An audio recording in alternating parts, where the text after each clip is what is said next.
Hello, my dear student of class 7. I am Mohammad Jahangir Alom, assistant teacher of Sholaguri High School. I hope that you are well, and I am also well by the grace of Almighty Allah. In the last class, আমরা গত ক্লাসে আমরা sentence সম্পর্কে আমরা এই class নিতেছিলাম। তোমরা জানো যে গত ক্লাসে আমরা শিখেছিলাম যে সেন্টেন্স ভাব অনুসারে মোটিভেশনাল সেন্টেন্স হলো 5 প্রকার: assertive, interrogative, imperative, optative and exclamatory. 5 প্রকার সেন্টেন্স সম্পর্কে আমরা গত ক্লাসে অবশ্যই কিছু শিখেছি। এখন আমরা শিখব ইম্পারেটিভ সেন্টেন্স। তোমরা জানো যে গত ক্লাসে আমরা অ্যাসার্টিভ সেন্টেন্স এবং ইন্টারোগেটিভ সেন্টেন্স সম্পর্কে নিয়ে আমরা আলোচনা করেছিলাম। অ্যাসার্টিভ সেন্টেন্স হচ্ছে বর্ণনামূলক বাক্য এবং বর্ণনা দুই ভাবে করা যায়, একটা হচ্ছে হাবোধক, একটা হচ্ছে নাবোধক, অর্থাৎ একটা হচ্ছে অ্যাফার্মেটিভ, একটা হচ্ছে নাবোধক। ঠিক তেমনিভাবে ইন্টারোগেটিভ সেন্টেন্স নিয়েও আলোচনা করেছি আমরা গত ক্লাসে। সেটা হচ্ছে ইন্টারোগেটিভ সেন্টেন্স হচ্ছে যখন কাউকে প্রশ্ন জিজ্ঞাসা করা হয় তখন তাকে ইন্টারোগেটিভ সেন্টেন্স বলে। সেই ইন্টারোগেটিভ সেন্টেন্স চেনার উপায় হলো যখন সাহায্যকারী ভাব সাবজেক্টের আগে থাকবে তখন সেটা হলো ইন্টারোগেটিভ সেন্টেন্স। আর ইন্টারোগেটিভ সেন্টেন্স হচ্ছে কত প্রকার? 2 প্রকার। সেগুলো কি? একটা হচ্ছে ইন্টারোগেটিভ সেন্টেন্স, একটা হচ্ছে ডব্লিউএস কোশ্চেন, একটা হচ্ছে কি ইয়েস নো কোশ্চেন। তো গত ক্লাসে আমরা সেগুলো সম্পর্কে আলোচনা করেছি, সে সম্পর্কে বিস্তারিত একটু আমরা রিভিউ করলাম। তো এখন আমরা আজকে নতুন করে শিখতে যাচ্ছি ইম্পারেটিভ সেন্টেন্স।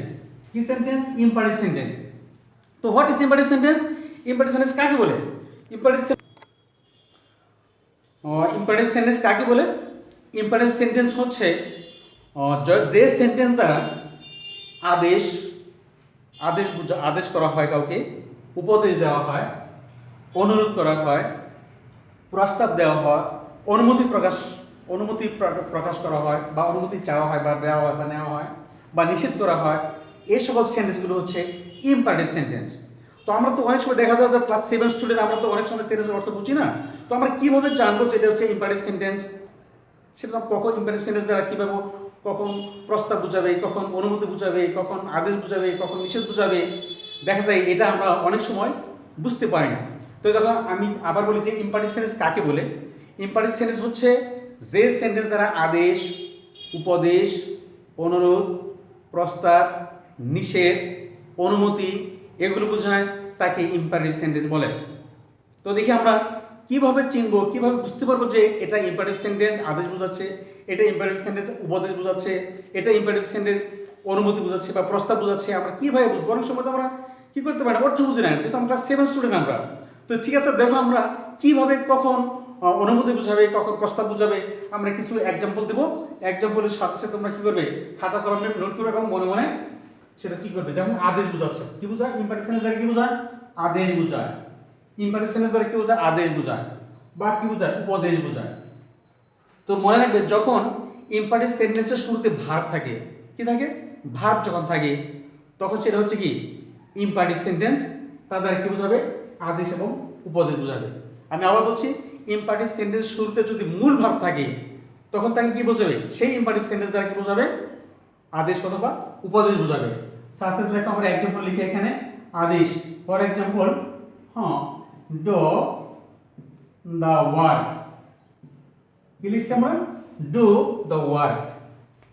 শুরুতে কি আছে? এখানে মূল ভার্ব আছে ডু দ্য ওয়ার্ক। কি করো? কি এই সেন্টেন্স কি বোঝানো হচ্ছে? আদেশ বোঝানো হচ্ছে। ডু দ্য ওয়ার্ক, কাজটা করো। ঠিক তেমনি ভাবে দেখো আমরা আরেকটা এক্সাম্পল লিখি। দেখো, শাট দ্য ডোর। কি লিখছি আমরা? শাট দ্য ডোর। তার মানে কি? দরজাটি বন্ধ করো। কেউ তোমাকে আদেশ করছে, কি করতে বলছে? দরজাটি বন্ধ করতে বলছে। সেটা আমি ইংরেজিতে কি বলে, কিভাবে আমরা বুঝবো? যখন মূল ভার্ব থাকবে তখন তারা কি বোঝাবে? তখন আদেশ বোঝাবে অথবা উপদেশ বোঝাবে। যেমন respect. Respect your teacher. Respect your teacher, তোমার শিক্ষকের শ্রদ্ধা করো। কি দ্বারা শুরু হয়েছে এখানে সেন্টেন্সটি? মূল ভার্ব দ্বারা শুরু হয়ে গেছে। তো মূল ভার্ব দ্বারা শুরু হলে কি বোঝায়? আদেশ বা উপদেশ বোঝায়। দ্বিতীয় সেন্টেন্স দেখো কি লিখছি? রেসপেক্ট ইওর টিচার, তোমার শিক্ষককে শ্রদ্ধা করো। এটা কি সেন্টেন্স? এটা হচ্ছে ইম্পারেটিভ সেন্টেন্স। কি বুঝাচ্ছে? তা দ্বারা উপদেশ বোঝাচ্ছে। তাহলে দেখো, ইম্পারেটিভ সেন্টেন্স দ্বারা কি বোঝাবে? যখন ইম্পারেটিভ সেন্টেন্সের শুরুতে যখন মূল ভার্ব থাকবে তখন সেটা হলো আদেশ বোঝাবে অথবা উপদেশ বোঝাবে। দ্বিতীয় সেন্টেন্সটিতে যখন সেন্টেন্স শুরুতে কি আছে? মূল ভার্ব আছে, সুতরাং এই সেন্টেন্স দ্বারা কি বোঝাচ্ছে? উপদেশ বোঝাচ্ছে। সুতরাং আমরা বুঝতে পারলাম যে যখন সেন্টেন্সের শুরুতে যখন মূল পদ থাকে তখন সেই সেন্টেন্স দ্বারা আদেশ বা উপদেশ বোঝাবে। তারপর আসো অনুরোধ। ইম্পারেটিভ সেন্টেন্স দ্বারা কি বোঝায়? অনুরোধ বোঝায়। তো অনুরোধ বুঝে আমরা কিভাবে বুঝবো যে এই সেন্টেন্স দ্বারা অনুরোধ বোঝাচ্ছে? যখন সেন্টেন্সের ভিতরে কি থাকবে? প্লিজ, কি থাকতে পারে? প্লিজ বা কাইন্ডলি, কাইন্ডলি এই শব্দগুলো যখন যে সেন্টেন্সে থাকবে তখন সেটা হলো ইম্পারেটিভ সেন্টেন্স এবং তার দ্বারা কি বোঝাচ্ছে? উপদেশ বোঝাচ্ছে। দেখো আমরা এক্সাম্পল করে দেখো, সাসেস লিখি আমরা, সাসেস please help, please help me, please help me, দয়া করে আমাকে সাহায্য করো। এই সেন্টেন্সের সাথে কি আছে? প্লিজ আছে।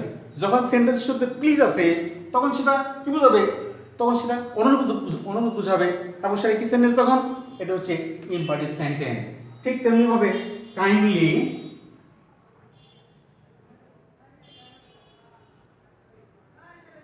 কাইন্ডলি, হ্যাঁ, কাইন্ডলি,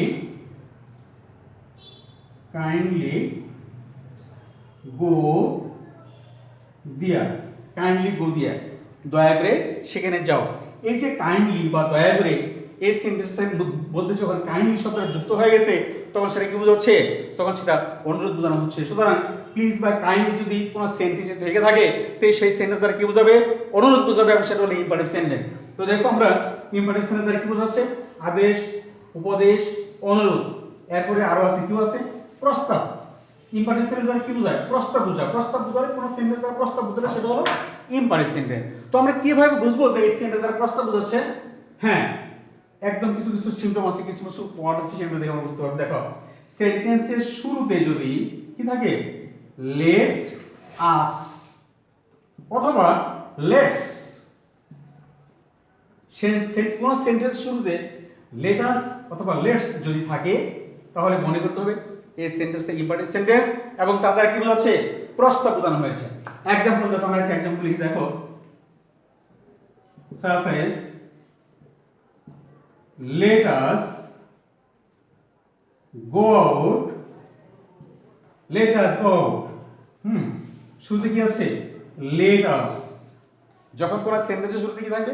let us থাকবে তখন সেটা প্রস্তাব বোঝাচ্ছে। এখানে প্রস্তাব বোঝাচ্ছে, কি প্রস্তাব বোঝাচ্ছে? let us go out, চলো আমরা বাইরে যাই। হ্যাঁ, ঠিক ঠিক তেমনি ভাবে দেখো, let us যদি থাকে তাহলে কি বোঝাবে? প্রস্তাব বোঝাবে। লেটস এবং লেটাস এবং লেটেস, লেটাস এবং লেটস কোনো পার্থক্য নেই। এটা হলো লং ফর্ম, এটা হচ্ছে শর্ট ফর্ম, এটুকুই পার্থক্য। তো লেটস বা লেটাস তাহলে কি বোঝাবে? প্রস্তাব বোঝাবে।